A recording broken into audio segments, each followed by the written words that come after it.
Would you please welcome to the podium President Ruth Watkins of the University of Utah.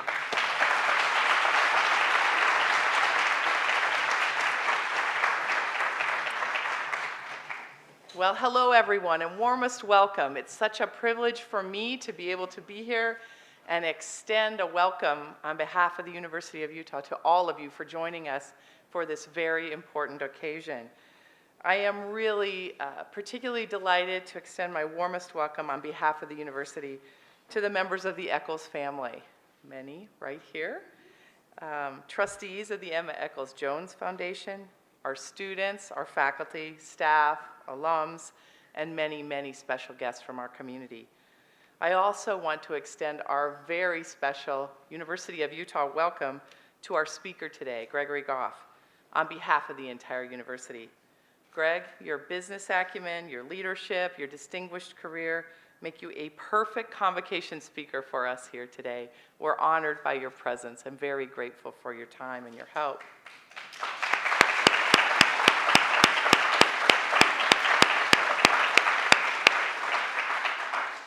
Each year, we gather on this occasion to honor Spence Eccles for the vital role that he has played in working with his Aunt Emma to establish an endowment that has benefited the business school since 1991. The generous gift and the naming of the school pay tribute to Mrs. Jones' father, Spence's grandfather, David Eccles, one of the leading figures in the economic growth of the state of Utah and the Pacific Northwest region. We are honored that the David Eccles School of Business bears the name of this incredible entrepreneur. The David Eccles School of Business has experienced remarkable growth and incredible achievement over the past decade. A critical part of that has been the support of the Emma Eccles Jones Endowment. This endowment gift has provided more than $21 million to the business school to date. These funds enable our scholars and leaders in the David Eccles School of Business to develop innovative programs, offer scholarships to students, help us retain, and first of all, attract top faculty at the national level. This funding has been a catalyst for excellence throughout the school. We are so grateful to the trustees of the Emma Eccles Jones Foundation, those who are with us today, Spencer F. Eccles and Robert Hatch, for your continued support and involvement. Maybe we could just recognize them for that role.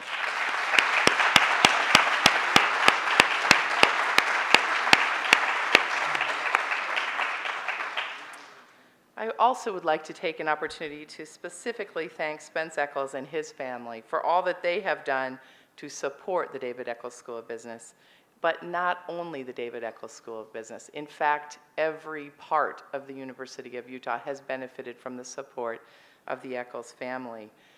The rise, we like to talk about you rising. The Eccles family has been instrumental in that upward trajectory of this institution. It's a privilege to be a part of it. On behalf of the entire University of Utah, and frankly, for that matter, our city and our state, we join together and thank you for what you have created here.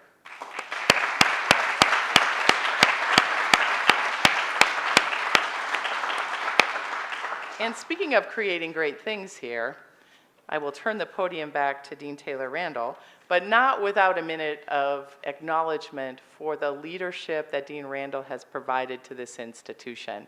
That upward trajectory of the University of Utah has been led by what's happened at the David Eccles School of Business. Leadership matters. Dean Randall, thank you.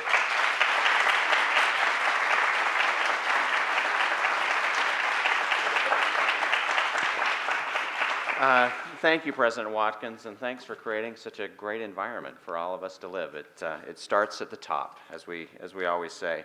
This is an extremely exciting day for all of us. We love to have the Spencer Fox Eccles Convocation, and today we're going to be able to hear from one of our perhaps most successful alumni of this school, and you're in for a treat.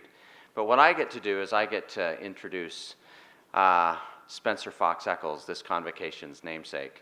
As the son of an immigrant, David Eccles, for whom this school is named, Spence has certainly continued that legacy in his family with his own accomplishments.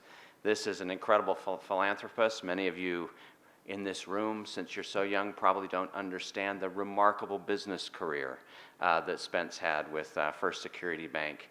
He has changed this community in so many, many ways. And perhaps my favorite thing about Spence is he is the ultimate Ute fan.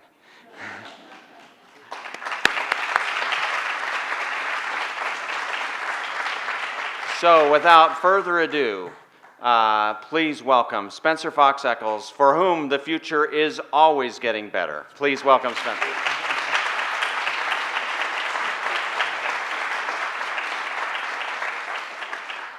Well, good morning, folks, and thank you, President Watkins and Dean Randall, for your very gracious introduction. And I must say I'm barely able to survive my birthday last Saturday, but I also say that I'm thrilled to participate in the 29th annual Spencer Fox Eccles Convocation.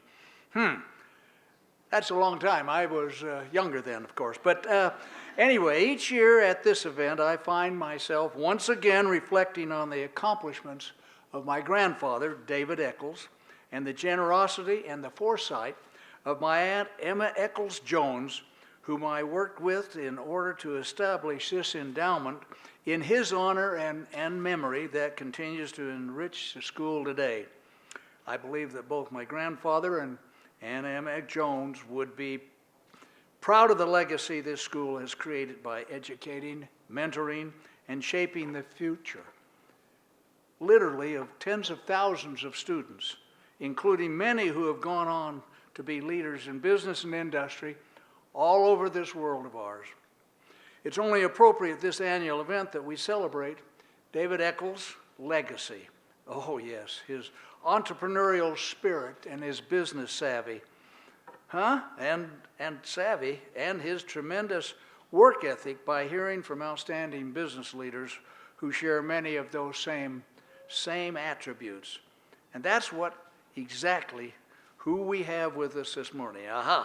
And he's a native of Utah, too, to boot. Greg Goff was born and raised in Park City, and he earned both his bachelor's and his MBA degrees from the David Eccles School of Business. During his career, he's held leadership roles across the globe with ConocoPhillips, ranging from leading its exploration and production in the U.S. and South America, and its refining and marketing logistics businesses in Europe and Asia, and then its global commercial operations.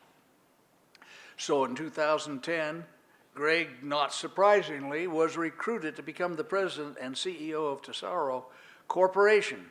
And since then, his leadership has transformed the company, increasing its value tenfold from $3 billion to more than $34 billion. Wow. And last year, Tesoro combined with Marathon Petroleum to become our nation's largest refining, marketing, and logistics company, and one of the 5 largest in the world. Greg is now the executive vice chairman of Marathon Oil, and he's recognized as one of the industry's foremost leaders. But rather than take up too much of his time, I'll suggest that you read your program about Greg's impressive leadership and board positions around the nation and the world, including the one we're most appreciative of here at the David Eccles School of Business. And the school benefits from his involvement in so many ways. But the one I'm including is his generous commitment to the founder of Goff Strategic Leadership Center. And his generous nature also makes a tremendous impact through the Goff Leadership Awards he established with the National High School Scholars Society, giving high school graduates, what an opportunity, these opportunities to attend college and each reach their own educational and leadership dreams. So let me just close by referring to an article I found recently, written a few years ago about Greg, with a headline that reads, 10 Things You Didn't Know About Greg Goff. A couple of my favorites of the 10 were the following. First of all, he loves his home state of Utah, and Greg, we're certainly glad that you do. And the author of the article said that you told him you love Utah, large number of open spaces and picturesque beauty of our mountains and desert areas. And therefore, he's definitely the outdoors type. We're told you like to fly fish and mountain bike riding, and that you're especially glad you can enjoy both of these things right here in Utah since your career keeps you so busy out of town. So Gray, I won't give away the other 8 things from the article. Let me just say thank you for being here today, for loving Utah and your tremendous loyalty to the University of Utah and the David Eccles School of Business.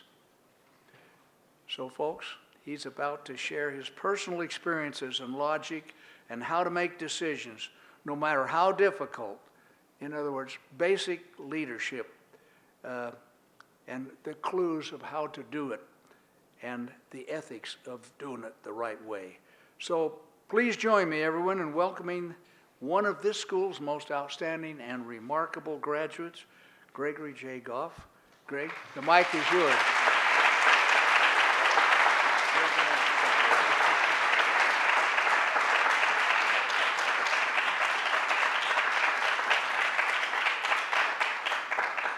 So good morning, everyone. It's just fantastic to be here. I was telling Taylor, I was driving down, so when I went to school here, I drove from Park City to the university every day, and so today I'm driving down from our home in Park City, down Party's Canyon. I try to merge onto Foothill Drive and work my way into all that darn traffic, and it's been the same forever. That hasn't changed, that traffic along there. So the good thing is they're all going to a great place. So they're all on a mission to go to a great place, and I also said, I wish I was actually starting over. I'd love to be going back and starting over, which I guess is still possible. But it is really an honor and a privilege to be here at my alma mater and to address this very illustrious group of people, including the Eccles family and everything that they've done for this great university, because all these people share a commitment to this excellent school, which is fantastic, and to all of the young people, the students, who aspire to make major contributions to society. It's just, I can't tell you how great it is to be here. And a few months ago, when the dean called and asked if I would be willing to come and make some comments, it just was fantastic. I mean, it was an honor for me to be able to do that, and I told him it means the world to me to come back and just share some things that I hope that you'll find of value. But before I begin, I'd like to acknowledge a special person who has made major contributions to my life, and it's my father. My father, he's one up on you, Spence. He's in the 86th year of his journey. However, I have to tell you this. When he said he was coming, he said, tell him it's only the 76th year. And I said, Dad, you're at the University of Utah. One thing that they do extremely well is math, and it's not going to work out. But thank you, Dad, thank you for being here and preparing me so well for my life journey. So I've always...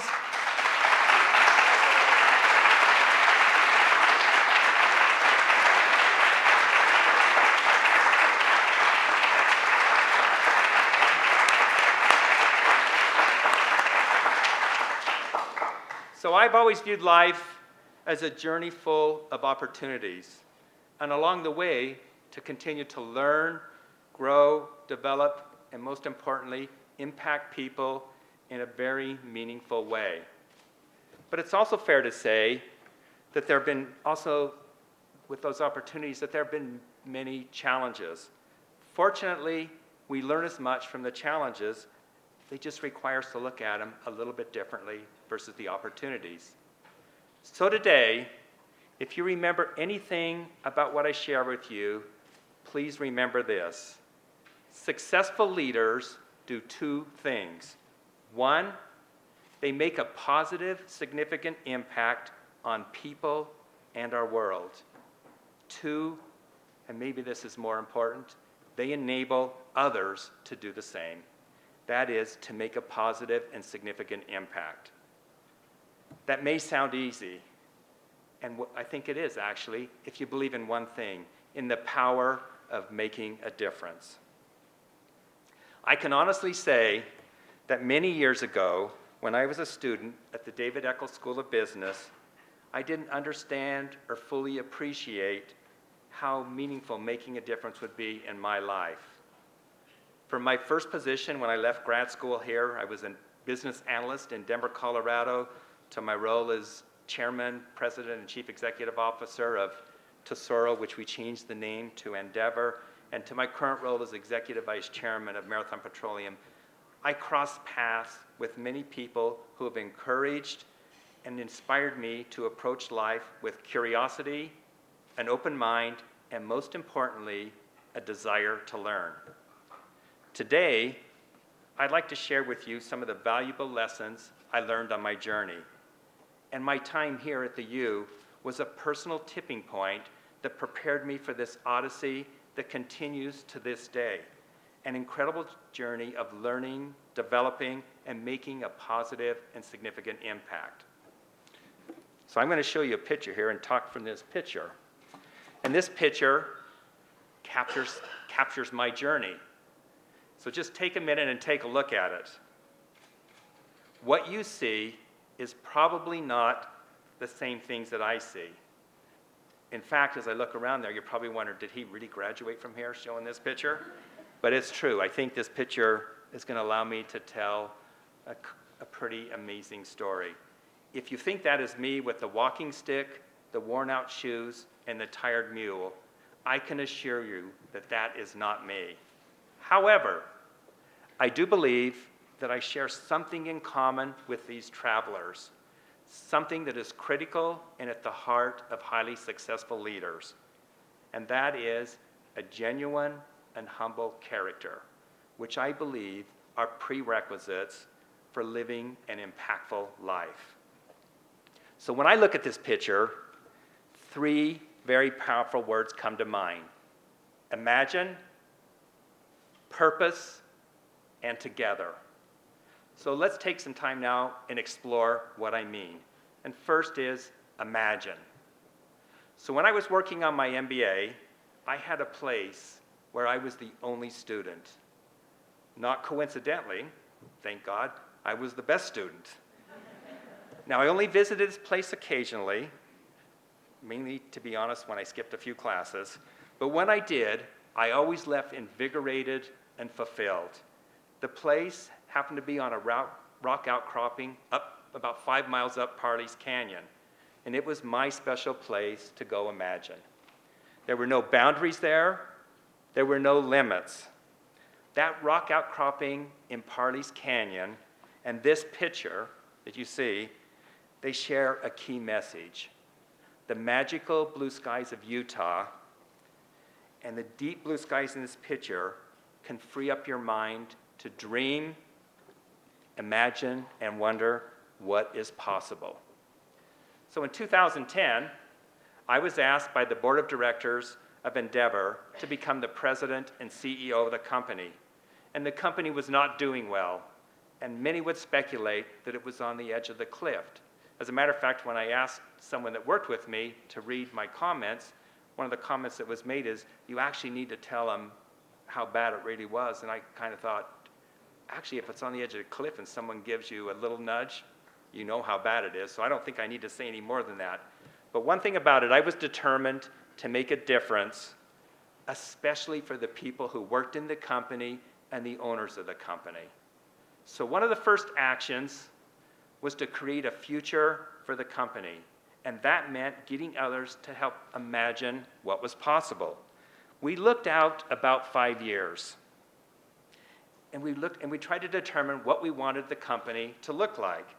At the same time, we created a foundation of a high-performing culture, a very principle-based, performance-based culture where people work together in a very powerful way, but at the same time, they were very accountable for what they did. But like this picture you see, we could only see some of the road ahead on our journey. And like this picture, we didn't know what we would encounter along the way. But when we looked to the future, just like these travelers that looked to the snow-capped peak, we were excited, full of energy, and we shared a commitment to make a difference. Before embarking on our journey, we imagined what the destination could be. And in less than 3 years, and to everyone's surprise, myself included, we exceeded the 5-year plan. So we looked out another 5 years, and even with success under our belt, people still viewed what we saw as impossible. But like our travelers, we headed further down that road that you see. We learned to navigate the uncertainty, manage the risk, and create value. We accomplished things that we never imagined were possible. We accomplished things that others in our industry said was impossible. But within 3 years, we exceeded our plan again. We were creating a company that was highly valued, respected, and trusted. And the momentum from our culture was infectious and exciting. In a relatively short period of time, we had made a positive and significant impact. We were traveling on an exciting and successful journey. And then last year, in October of 2018, after 8 years of transforming the company, we strategically combined with Marathon Petroleum to create the largest refining and marketing company in the United States, and actually one of the largest in the world. We had taken a company that only 8 years ago was worth about $3 billion and transformed that into a company that was worth about $36 billion. What we were able to imagine, pursue, and accomplish truly made a significant positive impact. And it was something that everyone valued. So let's now focus on that second word, purpose. And nothing is more important than a purpose. It brings meaning to our existence. Purpose elevates us to do things that help determine why we do the things that we do. And in my view, creating a purpose also happens to be the biggest challenge. A few years ago, the great football coach, Lou Holtz, delivered a commencement address during which he talked about purpose in relatively simple terms. And let me share with you what he said. Everyone needs something to do, someone to love, someone to believe in, and something to hope for. The challenge in creating a purpose for a company is that you need to capture the hearts and minds of so many people. People from different backgrounds, different experiences, different expectations, and different commitments.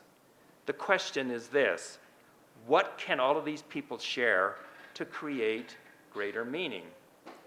One that allows them to deliver at a higher level because they share a common purpose. And purpose is critical to any endeavor, and any life for that matter.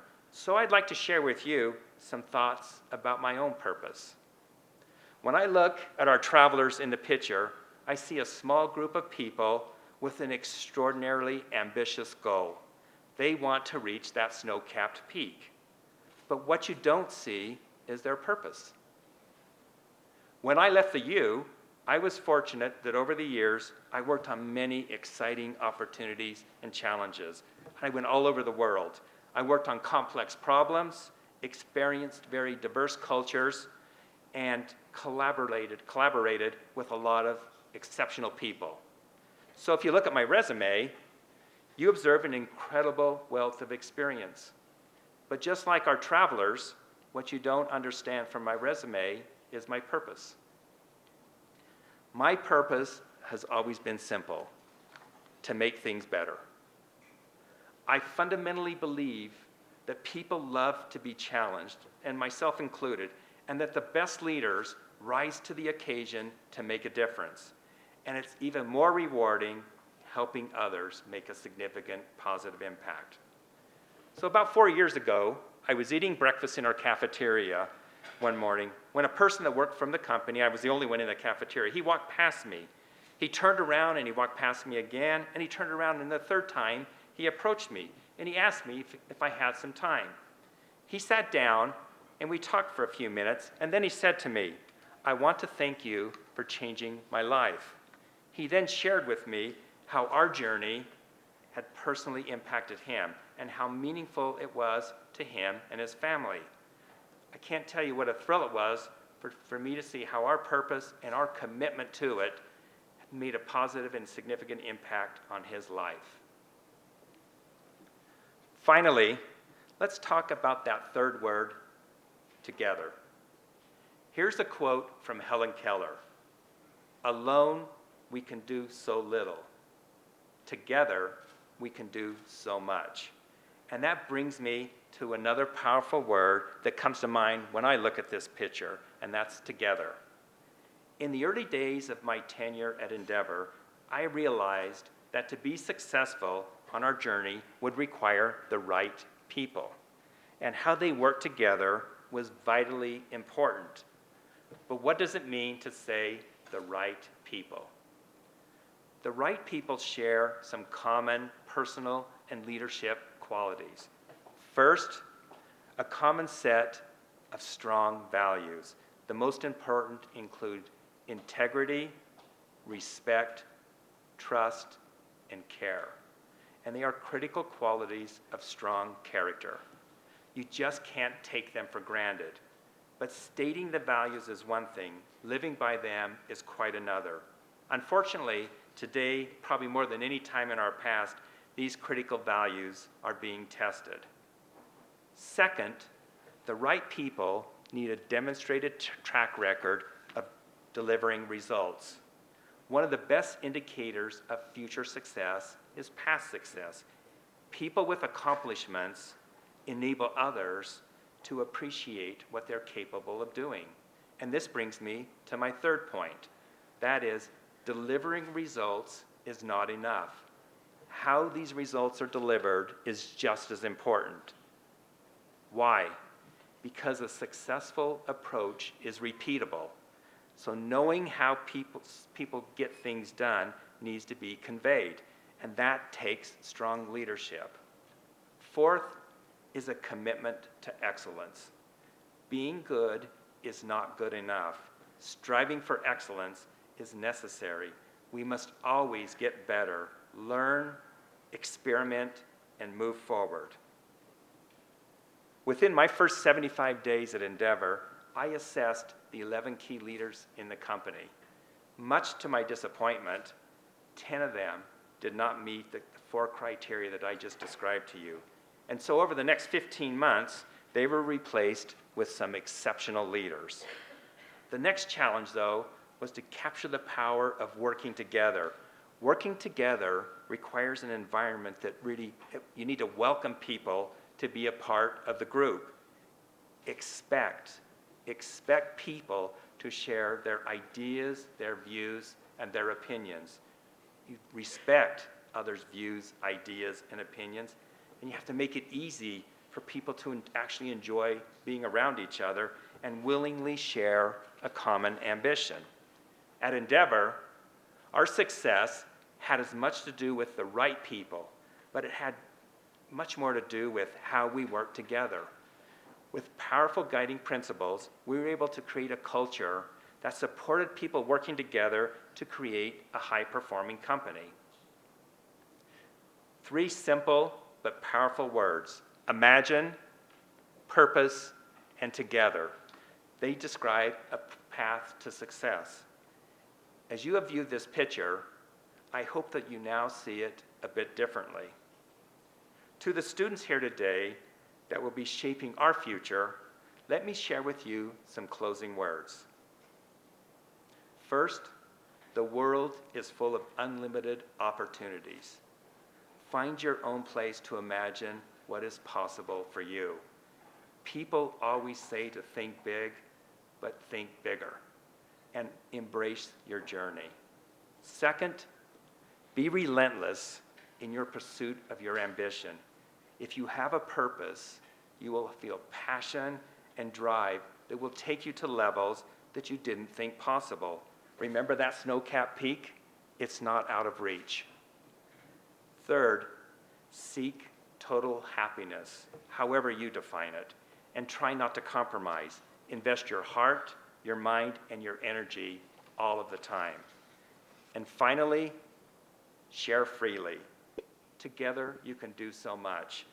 as I stated earlier, if you remember anything about what I've shared with you this morning, remember this. Successful leaders do two things. One, they make a positive and significant impact. And two, and maybe more importantly, they enable others to make a positive and significant impact. So as you progress on your journey, you will have much to share. Your experiences, your knowledge, your wisdom, and dreams can impact others. So always share freely. Always move forward, always learn, and most importantly, always strive to make a difference. Thank you very much.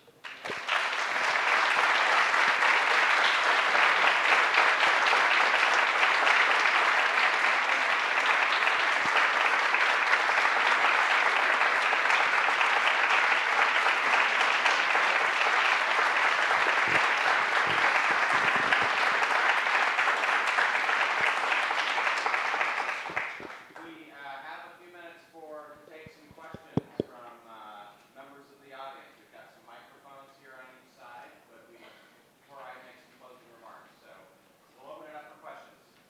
Oh, right back here.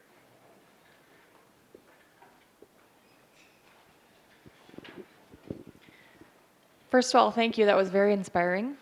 Do you have any words of what are your next 5 years? What do those look like? So that's a great question.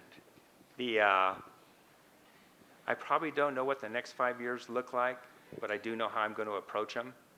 And I plan to approach them the same way I just shared with you about my past.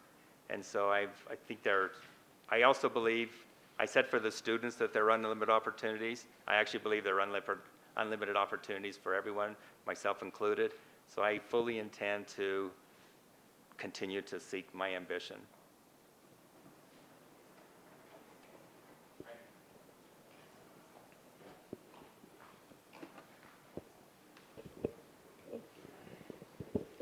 Excellent, Greg. You indicated that you would enjoy the opportunity to come back to school again, and that would give you a second round or second bite of the apple. The students behind us are going through for the first time.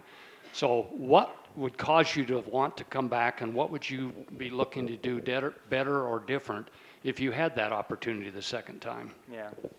So actually, I believe I did come back. A few years ago, working with Taylor, we had kind of a dream to develop the leadership center that Spence mentioned there. And so to me, that is a way to come back and be a part of the university. And I mean, I truly value everything that Taylor's been working on over a long period of time. I think he's done a fantastic job, and I like to think that I can work with him and help him be that.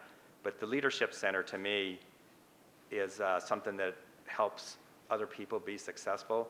One of the things that I learned, surprisingly, when I came out of graduate school and started working is that and I don't think it's changed after all these years, but I noticed a lot of young people, myself included back then, I mean, we may have done great in, whether we're in finance or engineering or whatever, we could do all those things, but one of the things we probably weren't very good was knowing how to work. And we call it leadership, but it's how you work with people, how you get people excited about something, how you influence people, how you get people to raise up to your standards or expectations. Like I said in there, I think you need to strive for excellence. And so I believe that the best thing that I can do, which we're trying to do, is help all these great students at the University of Utah be better prepared when they go and do whatever they're going to do, whether it be in the business world or in the philanthropic world or going to work for the government or whatever. But if we can help them have ways to be more successful early on, then I think that's the best thing for me.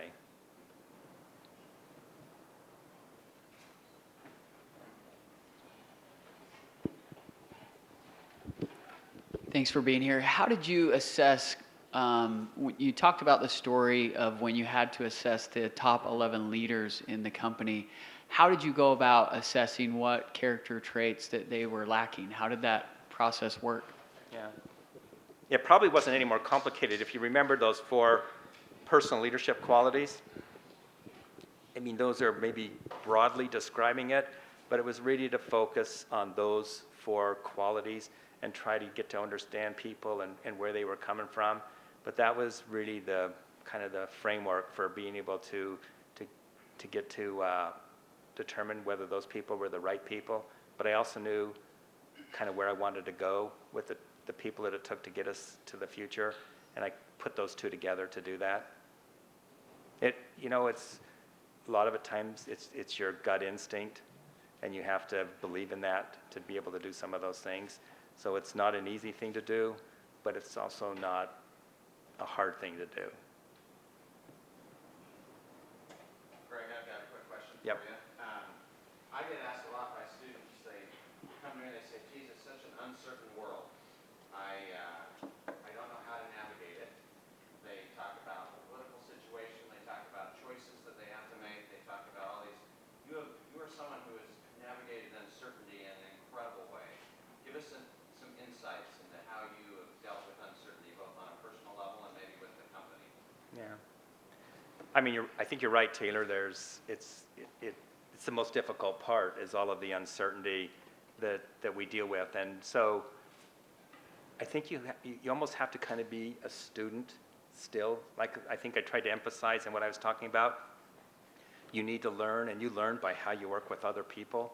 I think that's really important. You have to be willing to listen to what people say, not judge them. You may not agree with them, but you want to be able to understand and appreciate their views and perspectives to help you shape how you look at things. And so I think you have to approach that uncertainty almost as a problem. Every circumstance is different, but you have to look at it. And then how you make decisions, or if you have principles on how you make your decisions, I think you have a better chance of being successful. It's interesting when you have lots of people and trying to determine something, if they have principles to base those decisions on, I think that's really helpful. And a few years ago, I had the opportunity to spend about 3 hours with President Bush, and we talked a lot about different things. And what he said to me was, and he was comparing himself to the Obama administration, and he brought up the idea of principles to me. And he gave a very specific example about how he approached a problem with his principles and how the current president was approaching the problem. But I think his message was really, really clear. Those principles really helped you made it easier. And I think those were his exact words. If you have principles, you can maybe take that uncertainty or difficulty and you get to an easier place.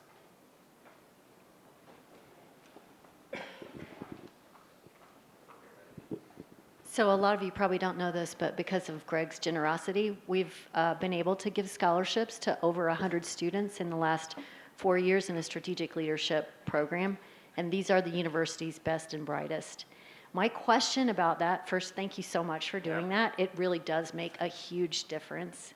My question to you is that when I talk to students, one of the things that I kind of worry about is how to give them information about the things that would hold them back. It's very easy to see how talented they are, but I've heard you talk about working with people that always had something that kept them from progressing through their career. Could you give us some insight into what those things are that maybe the students really need to think about? I have to work on this thing so that I can really fully use my talents looking forward and I won't get held back. Yeah. Well, I think one of the things, and you were instrumental in helping us start at the Leadership Center, was to get feedback. And the great thing is allowing people to get feedback so early really helps them out. So I think people have to be willing to hear how other people see them and think about them, but then want to do something about it. So I think a lot of times the obstacle is that with some people that they may view that their way's the best way. And maybe it is sometimes, but maybe other times it isn't the best way. And if you listen, especially to understand, not listen to be polite, but listen to understand, then I think that gives you a better chance of being able to how you deal with some of those challenges. Mr. Goff, Yes. I see that you're involved in so many different things, and I'm sure outside of the business world, you've got a lot going on too. So how did you make time for everything? You know, work and other associations, as well as your personal life? Yeah, it's not easy. To be honest with you, it's probably maybe the most difficult thing you do. You have to find the balance, and I probably haven't always done a good job of that. If I look back on it, finding the balance, that's probably something where I didn't always do a good job, because you can be so consumed. So probably the advice that I would give is you have to be deliberate. You know, it is your time, and how you choose how you do it, and you need to make the trade-offs and the balances, but you need to be conscious of it. So for me personally, sometimes I probably wasn't always conscious of it. I was like off to the races. But if anything that I could share with you was just be deliberate. Thank you.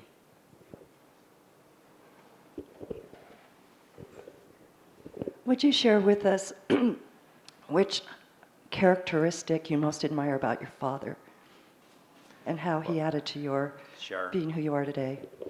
Well, my father is one of the most humble, like those travelers, that's my father. He's a very humble, genuine, warm, a great listener, caring person. It's never, ever been about him, ever. He is just a good person, period.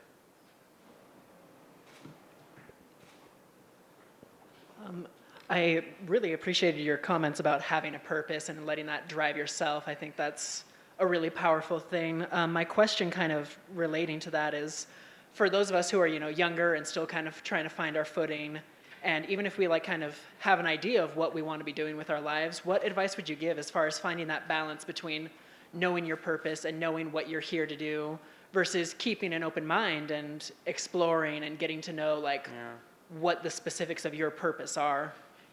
Well, I think you answered your own question. You said it, explore.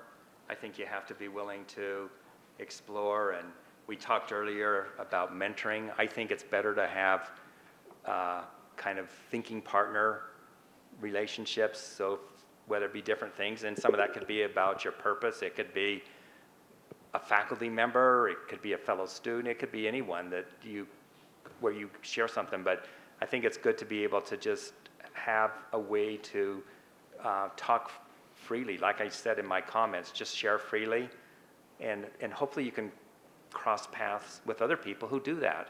And I think that will maybe stimulate some thinking and maybe open your eyes to things that were possible. I mean, I can honestly say, I mean, when I was here, and if someone asked me if I were a student here today and they asked me what I was going to do, I wanted to go out and try. I wanted to go do things, and like I said, make a difference. That was always important to me, but I didn't know where it would be and what it would be, and I'm fortunate that I had the opportunity to do all of the things all over the place with some incredible people, some major challenges and all that, but I think you just have to explore. I think and you may never find it, and that's okay if you enjoy looking. Thank you. Yes.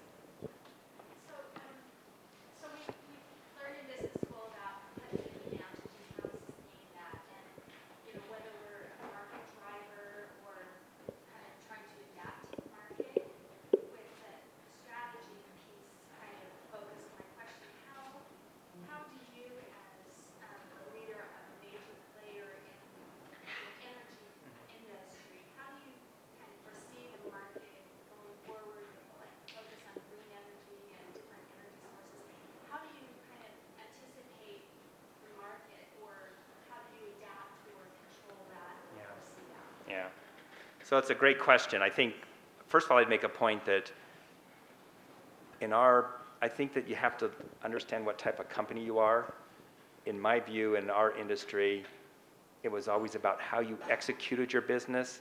So whether you think you can gain a competitive advantage from that or not, you can debate that. I'm not sure it's that important, but I think what's more important is that you have to understand what is it that drives success in your business. In our industry, I think execution versus others that may be innovation. If it's Google or someone else, their execution, I mean, it is important to them, but how they really create the most for society and for the shareholders is what they're good at. I think that's one thing. I think in the energy space around your question, there's no it's changing.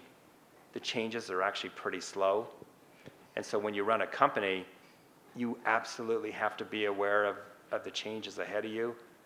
The problem is you can maybe look out and say 15 years from now, everyone will drive an electric vehicle. And so what we do, we may be a dinosaur, which has happened to lots of other companies, as you all know, in the history of the United States.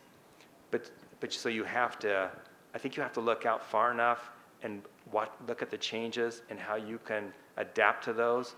But you can't look out too far, because if you try to adapt to something that's going to happen, you basically go out of business because of the dynamics in our industry. I'm just such a strong free market advocate.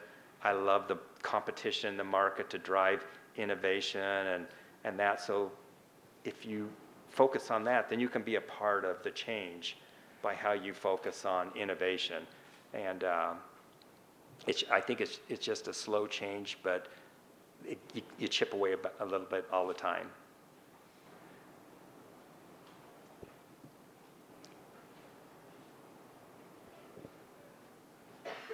Oh,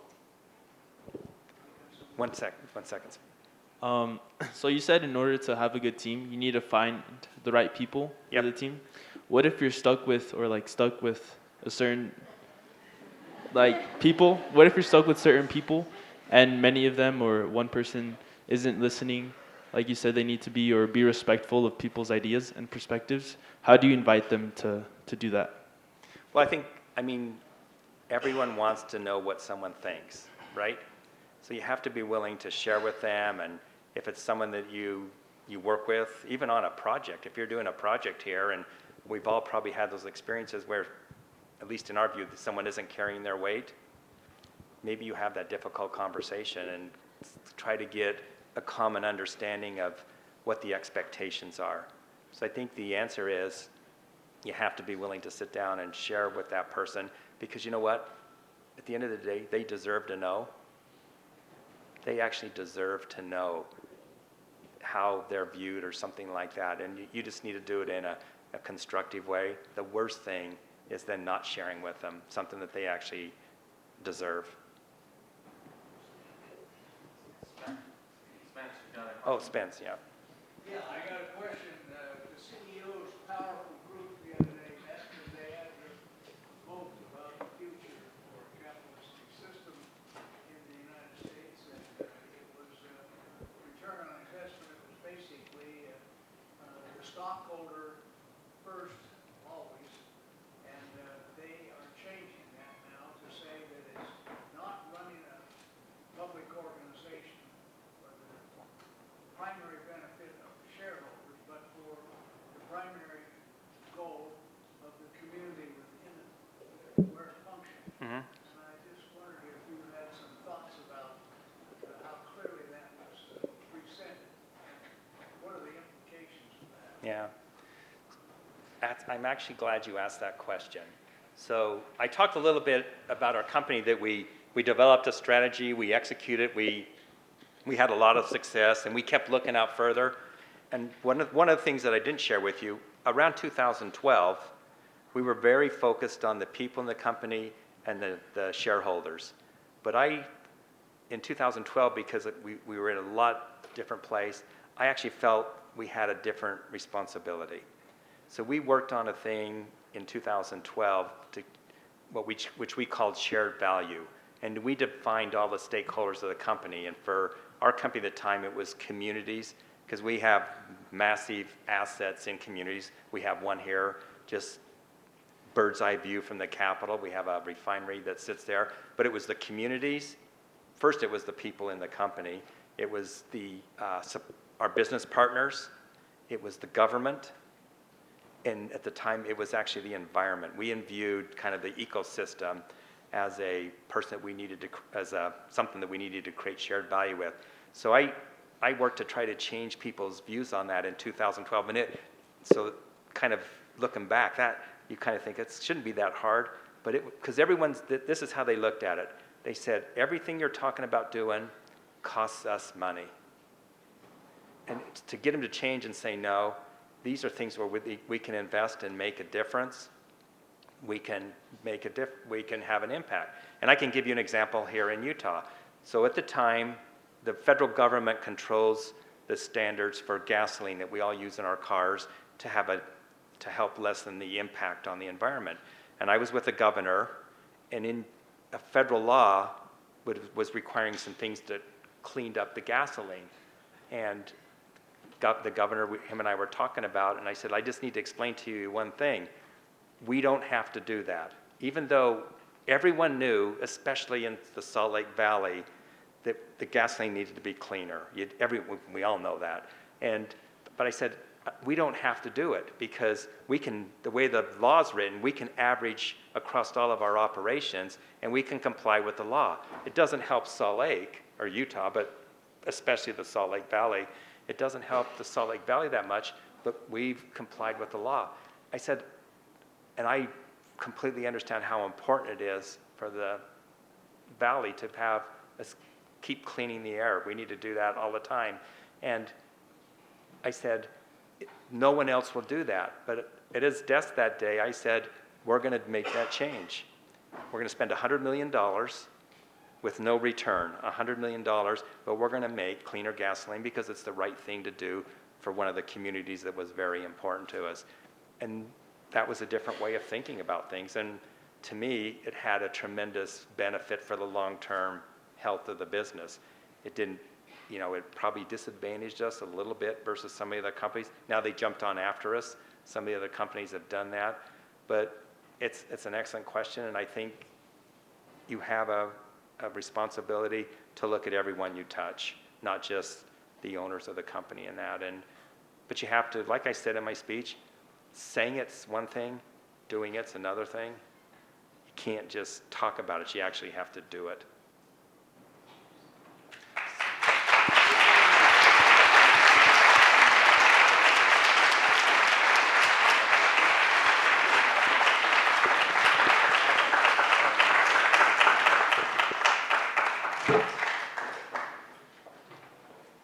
Well, Greg, it's been a treat today. For those of you that haven't been involved in the Goff Center for Strategic Leadership, I'd encourage you to do that. For those of you that don't know what it is, it's actually a truly remarkable leadership program that happens here at the David Eccles School of Business. Greg came to us a few years ago and made the comment that when he went through his undergraduate program here, he didn't feel like he learned much about leaders. We talked about managers and bosses, but never really about true leadership.